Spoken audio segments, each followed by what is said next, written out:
Salve, galerinha do sexto ano, como é que vocês estão? Beleza? Passada toda essa confusão, a gente vai para esse nosso capítulozinho 2. Algumas partes a gente já falou um pouquinho sobre isso, né? Sobre a parte de exoesqueleto, movimentação. Algumas coisas a gente já citou, falou um pouco por cima, mas agora o que a gente tem que realmente observar como característica, né? São os tipos de esqueleto e os tipos, né? De movimentos e o conceito principal, né? O que é a articulação, né? Então, a primeira coisa é a diferença básica entre movimento e deslocamento, né? Então, o movimento é a mudança de posição. E, de fato, é extremamente importante que a gente entenda que alguns organismos, eles têm movimento, como é o caso das anêmonas, mas eles não vão para lugar nenhum.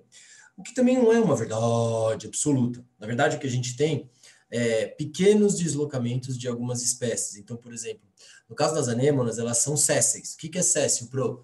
Césseo é aquelas que são fixas ao substrato marinho. Então, elas ficam presas ao leito marinho.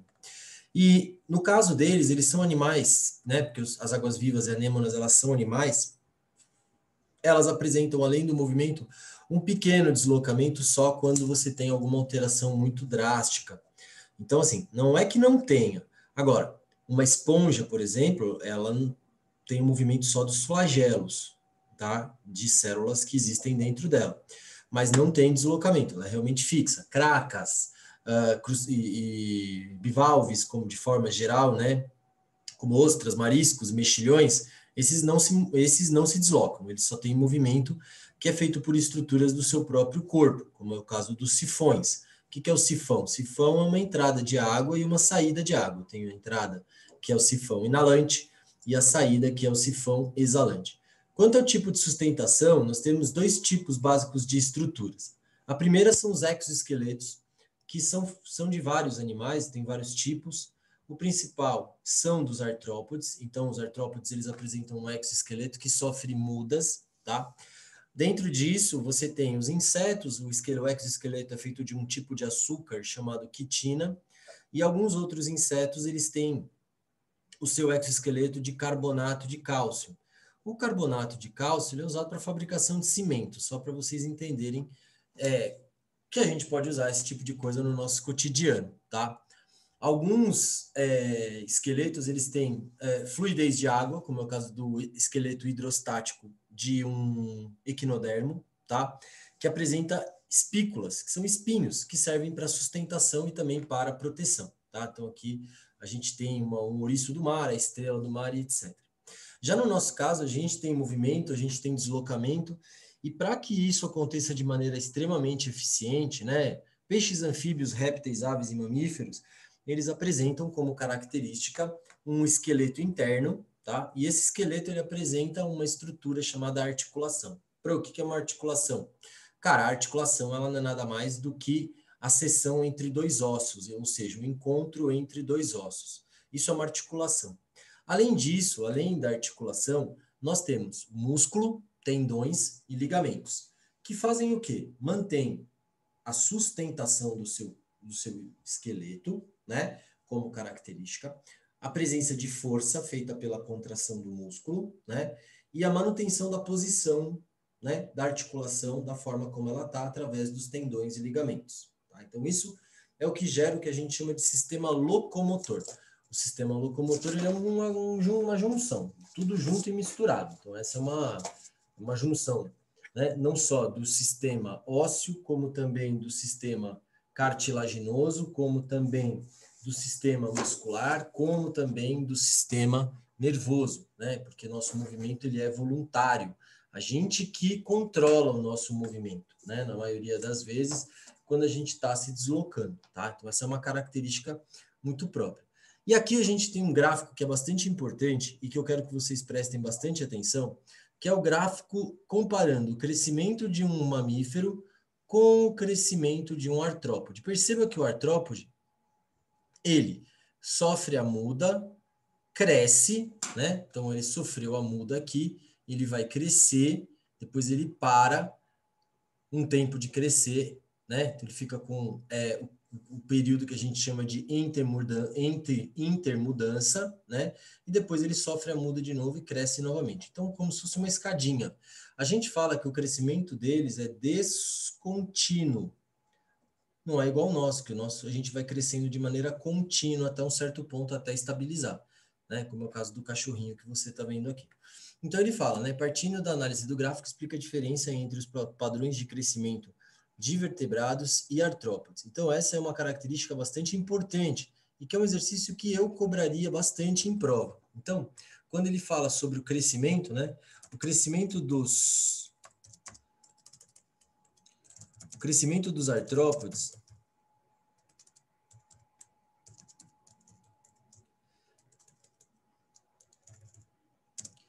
é descontínuo.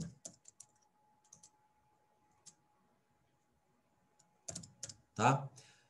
Ou seja,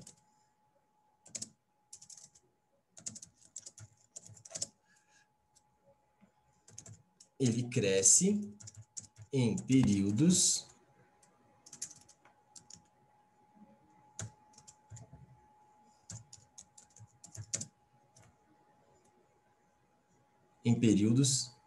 de intervalo,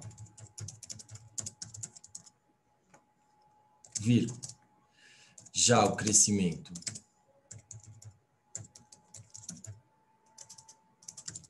dos mamíferos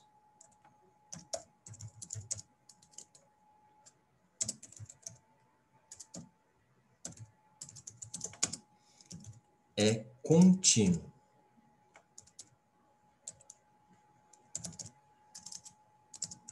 Crescendo aos poucos. Então, essa é uma diferença bastante importante que nós caracterizamos esse crescimento. Então, não esquece disso, tá? Então, eu já deixo aqui registrado para vocês esse gabaritinho que fica mais fácil. E aí nós temos os tipos, né? Tem animal que corre, tem animal que é corredor, tem animal que é andador, e tem diferença, tá? Então, por exemplo, leões e guepardos são corredores, o ser humano é andador, né? Bugios também são andadores. Aves são animais voadores. Então, são as formas como eu me desloco. Eu tenho os rastejadores, como é o caso das cobras, tá? Os saltadores. Então, são as formas com que eu me desloco, né? Que são características. Né? Nós temos ainda os nadadores, como é o caso dos peixes, tá? Então, assim, essas são características bastante importantes. No caso, tem uma diferença entre nadador caudal e nadador de jato propulsão.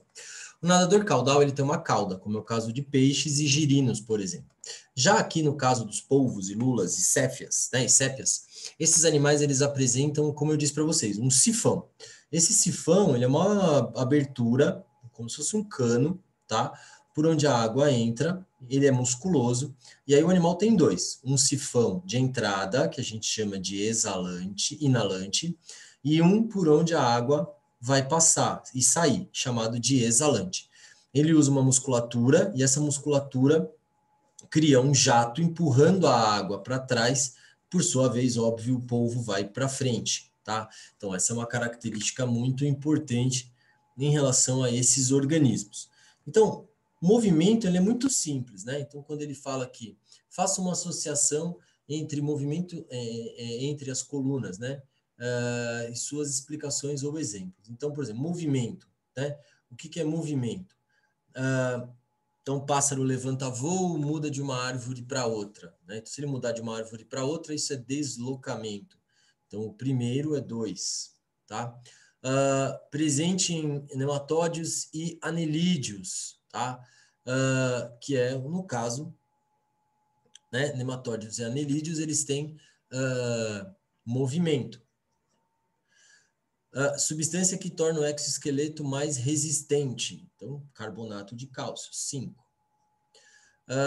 Borboleta sobre o galho de uma árvore batendo as asas. Então, batendo as asas é movimento, que é 1. E por último, carbonato de cálcio, esponja, ela é céssio, então é 3, tá? Então fica 1. Eu perdi aqui, ó, que ele não colocou alguma coisa. Presente em animais nematódios. Bom, esqueleto hidrostático não tem nenhum aqui, tá? Porque nemateumintos e anelídeos não tem esqueleto hidrostático, tá? Eles têm um esqueleto mole, um corpo completamente mole, tá? E nem são sésseis também, tá? E aí ele mostra, identifique que animais que apresentam endoesqueleto e os que apresentam exo. Então aqui o peixe tem endoesqueleto, aqui o escorpião e o ouriço eles têm exoesqueleto.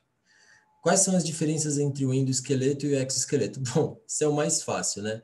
O endoesqueleto, então vamos lá, deixa eu já pegar e colocar aqui todas as respostas, né? Então, o escorpião e ouriço do mar, exoesqueleto. E peixe, endoesqueleto, tá? Quais as diferenças entre o exoesqueleto e o endoesqueleto? Bom, vamos colocar duas diferenças que são importantes, tá? O exoesqueleto pode ser de calcário ou carbonato de cálcio,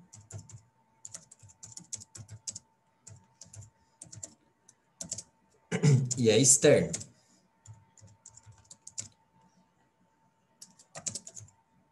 Já o endoesqueleto, agora eu achei onde eu errei aqui, ó. Peraí. Já o endoesqueleto é interno e formado por cálcio. Então é diferente, tá? Então presta bastante atenção. Então aqui o Pro colocou para vocês duas diferenças entre exo e endoesqueleto. Descreva as vantagens do exoesqueleto. A possibilidade de muda,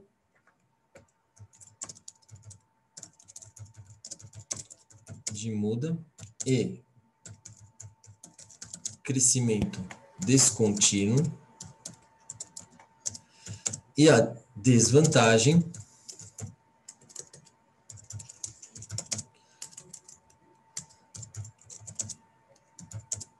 é que pode ser quebrado facilmente.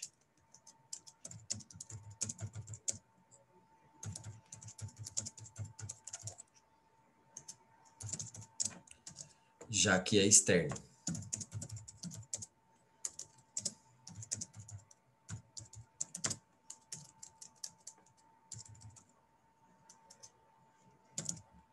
Ok? Então aqui algumas características que são importantes. Em alguns peixes, o esqueleto é cartilaginoso, mas a maioria deles e de todos os vertebrados apresentam esqueleto ósseo. Compare esses dois tipos de esqueleto. Galera, esse é muito simples, né? Você está falando de um esqueleto que é esqueleto cartilaginoso.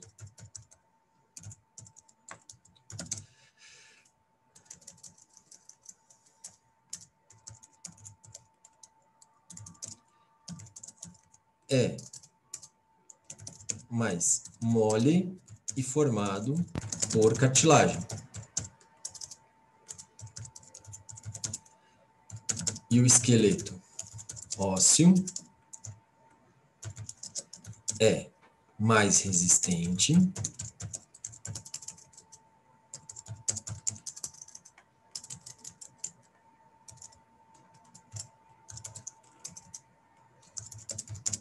e formado por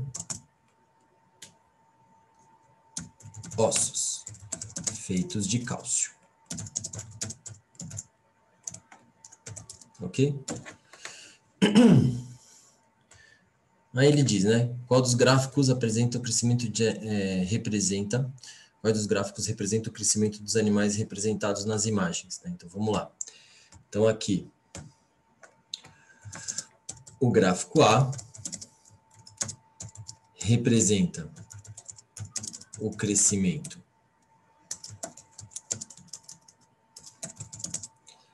dos peixes e o gráfico B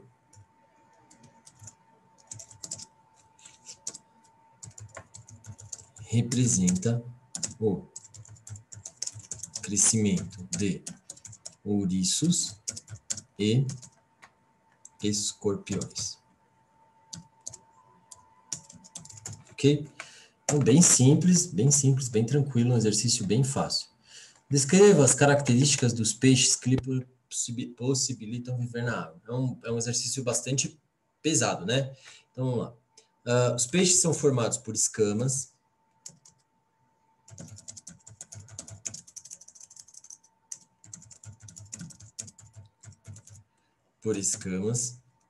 E uma gelatina que reduz o atrito com a água.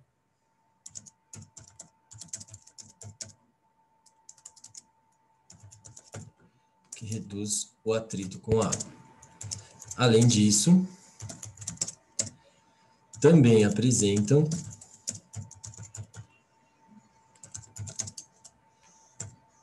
nadadeiras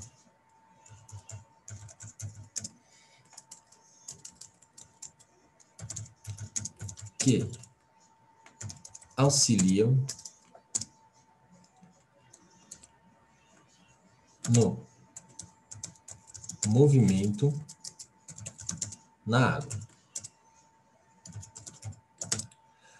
Os peixes têm também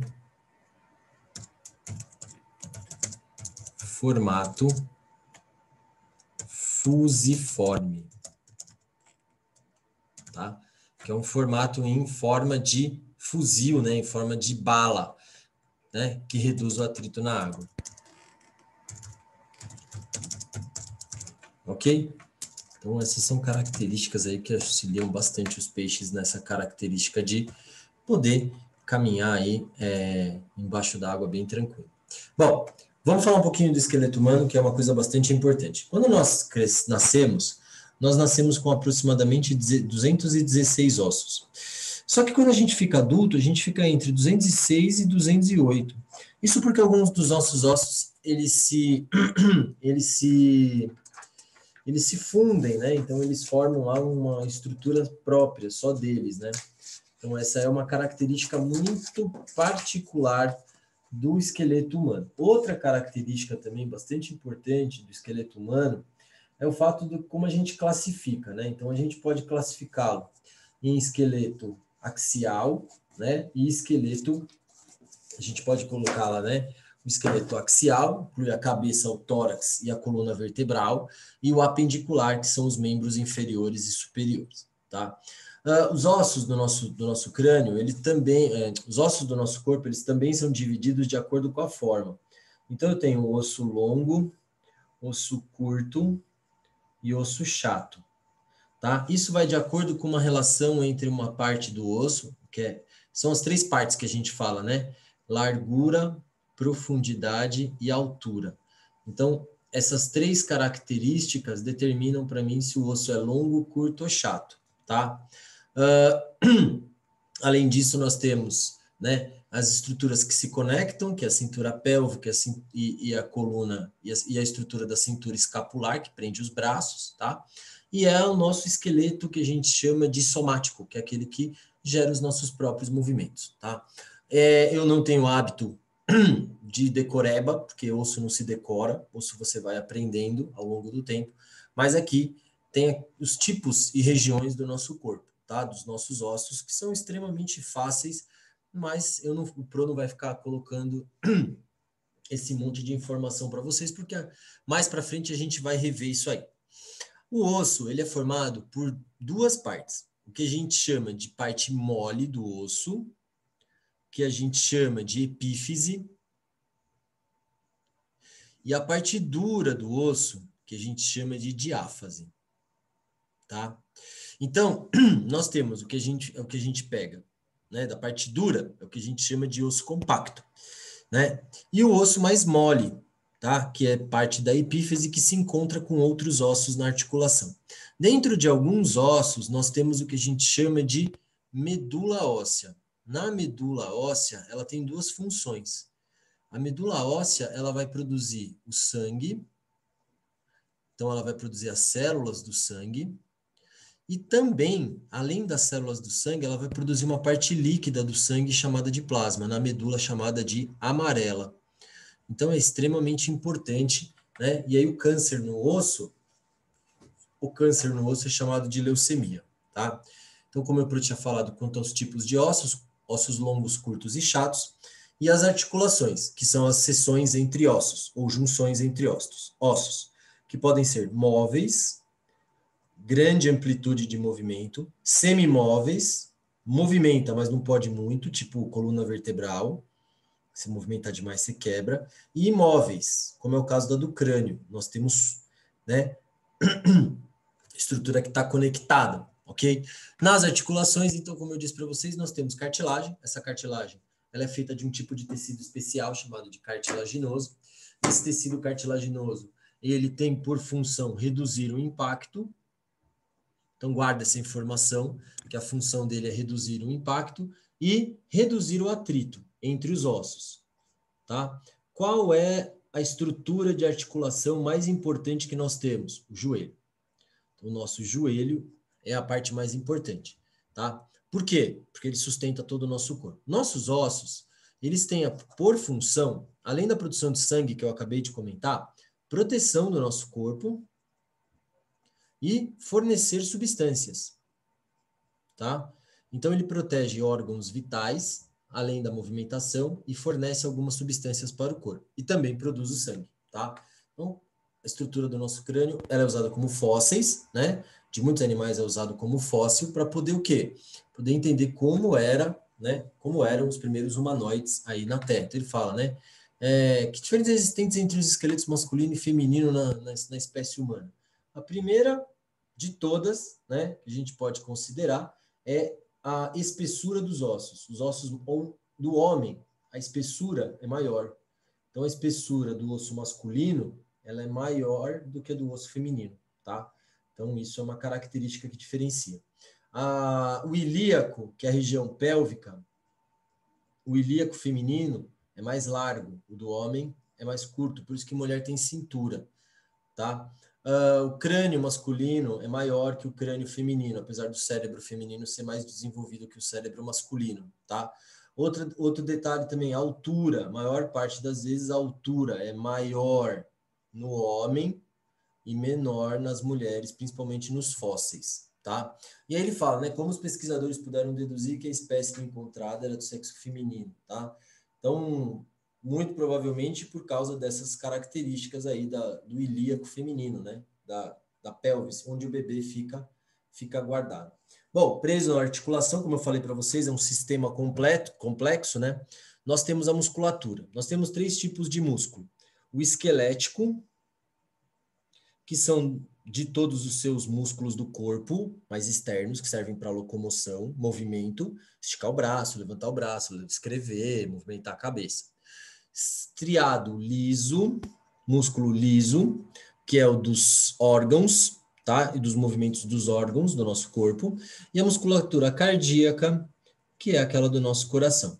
Musculatura esquelética é a única que a gente controla. Lisa e cardíaca, quem controla é o seu sistema nervoso. A célula responsável, né? Um detalhe muito legal, gente, que eu vou comentar com vocês, que eu acho que é bastante importante. Primeira coisa, só tem 2 células no seu corpo que não se regeneram. A célula do músculo, chamada de miócito, e o seu neurônio. São as únicas células do seu corpo que se machucam, não voltam mais. Os miócitos, eles vão se juntando e eles formam um aglomeradão de células estruturais chamada de fibra muscular. Então, a fibra você rompe, a célula você não mata, tá? Morreu uma célula muscular, acabou. Então, você nasce com o mesmo número e morre com o mesmo número de células musculares. O neurônio, você nasce com 1 trilhão de neurônios. Só que todos os dias morrem 1000 neurônios. Por isso que é importante a gente usar bastante o nosso cérebro, tá? Outro detalhe importante tem a ver com como ocorre o nosso movimento. O que é um movimento antagônico, né? O movimento antagônico é que quando eu faço a contração de um músculo, o outro músculo que está no lado oposto, ele relaxa. Então, o bíceps, que é o do seu braço, quando você contrai o bíceps, o tríceps que está embaixo, que é o que você dá tchau, que é o que balança quando você dá tchau, ele tem por característica ficar relaxado, tá? Então, essa é uma característica bastante importante desse grupo e por esse fato, né, essa característica, por esse fato, o nosso músculo ele tem essa característica. Então, é muito importante que nós entendamos que o nosso músculo ele é responsável por as nossas características de locomoção. Então, a musculatura é antagônica, beleza? Então, essa é uma característica que a gente precisa ficar bastante atento, tá? Então, todas as partes do nosso corpo, elas têm por característica esse movimento antagônico, que a gente pode chamar também de anterior e posterior, tá? Então, isso também é uma característica que você pode chamar. Ah, então pode, Pro? Pode, não tem problema nenhum, tá? Então, essa é uma característica bastante importante desse grupamento, tá? O nosso músculo, ele é muito, muito, muito importante. Uma coisa que a gente tem no nosso músculo, que faz ele deixar bem forte, é a presença de um hormônio chamado testosterona. Então, galera, o negócio é o seguinte, a testosterona, ela é um hormônio natural, tá? Ele é um hormônio natural produzido em grande quantidade pelo homem e em pouca quantidade pela mulher, mas a mulher também tem músculo, logo ela produz testosterona. O que não pode? A gente não pode fazer o uso do que a gente chama de hormônio sintético. O hormônio sintético, ele é muito perigoso, principalmente porque ele pode causar uma série de problemas, principalmente câncer, tá? Então, ele pode atacar o músculo, o fígado, o coração, mas o Pro pode falar com tranquilidade para vocês, porque como eu treino todo dia, então eu posso falar para vocês que vai chegar uma hora que seu corpo vai atingir um limite, que é o que acontece na maioria das pessoas. O cara, ele quer ficar maior do que aquilo, o corpo dele não vai aguentar.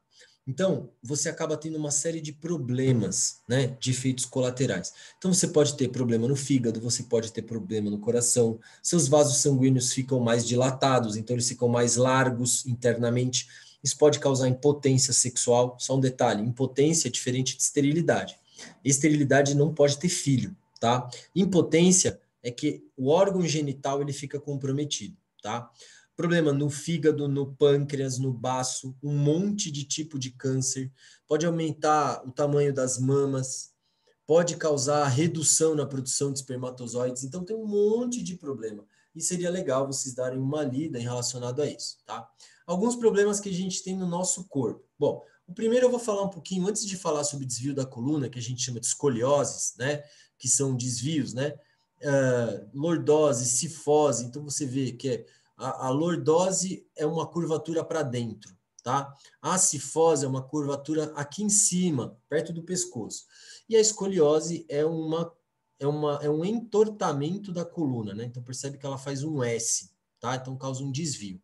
Além disso, você tem o raquitismo, que é uma avitaminose, que é falta de vitamina D, tá? Então isso também é um problema.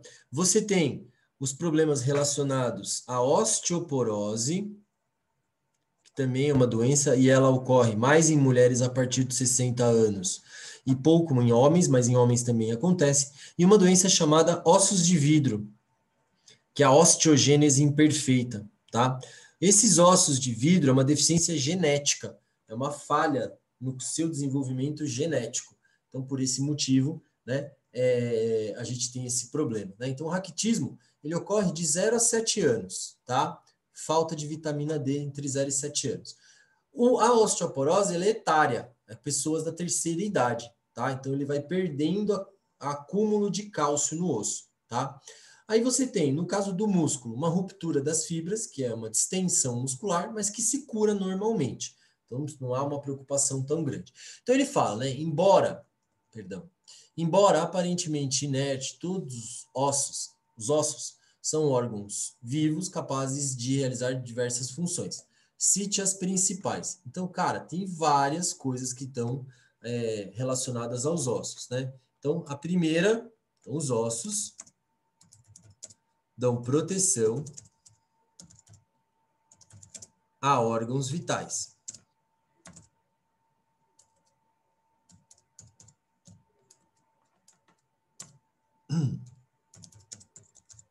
Tá? Então, essa é a primeira. Tá? Fornecem substâncias ao corpo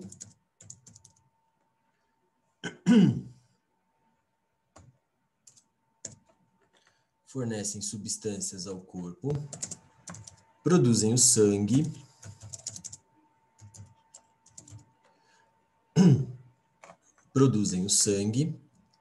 né? E permitem a locomoção do indivíduo.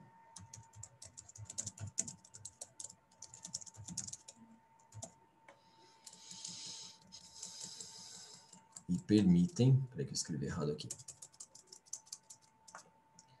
E permitem a locomoção do indivíduo, tá? Então essa é uma característica, são algumas das características e algumas das funções dos nossos ossos. O estudo dos organismos que viveram no passado, suas relações com atualmente existentes, pode ser realizado por meio de fósseis, que são vestígios ou restos de seres que foram preservados. Explique por que entre os fósseis de animais, os ossos são as estruturas mais frequentemente conservadas. Ah, muito legal isso aqui. Então vamos lá.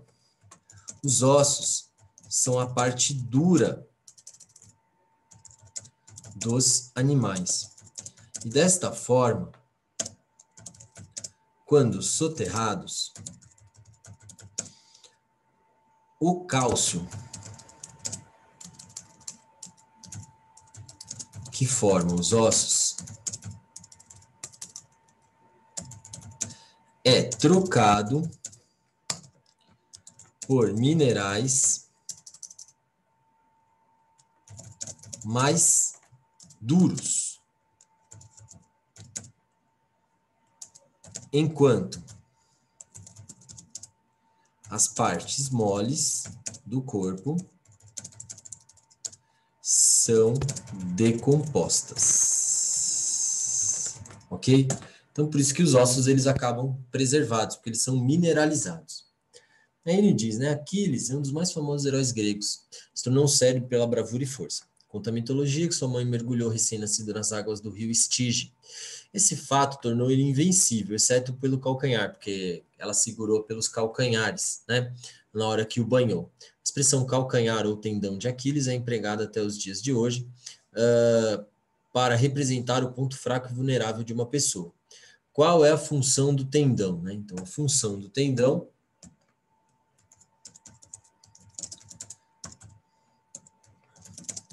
é ligar o osso ao músculo e resistir à contração muscular. Então, essa é a função, né? Em que tipo de musculatura os tendões estão localizados, né? Então, que tipo de musculatura? Então, musculatura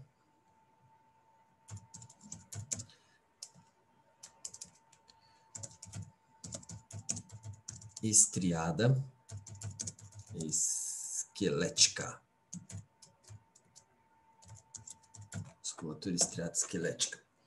Ele diz, a osteoporose é uma doença caracterizada pela perda de massa óssea e que torna os nossos ossos mais fracos e suscetíveis, né, com possibilidade de fratura.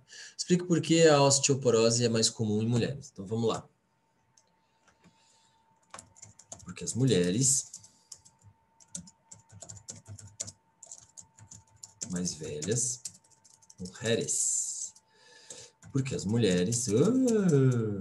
mulheres na terceira idade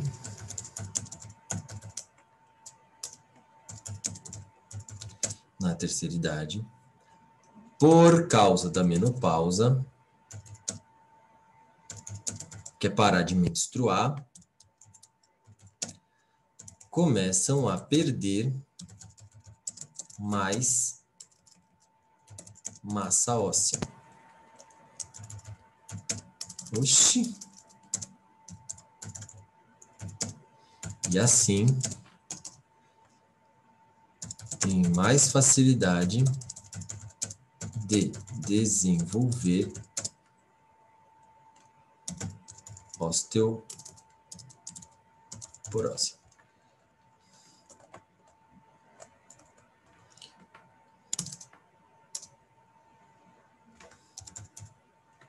ok?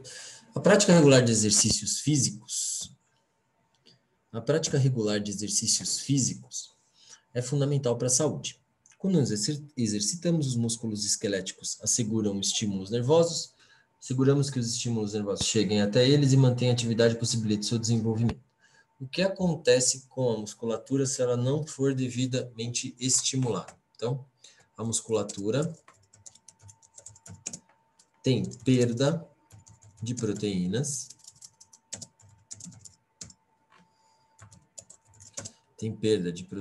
e acaba atrofiando. Ok? Esse é um dos principais motivos que está relacionado a esse fator, tá? Ok? Bem tranquilo. Eu sei que tem bastante informação, por isso que o Pro já deixou tudo montadinho para vocês, para que vocês possam aí desenvolver essa característica, tá? Então, essa é uma das partes, tá?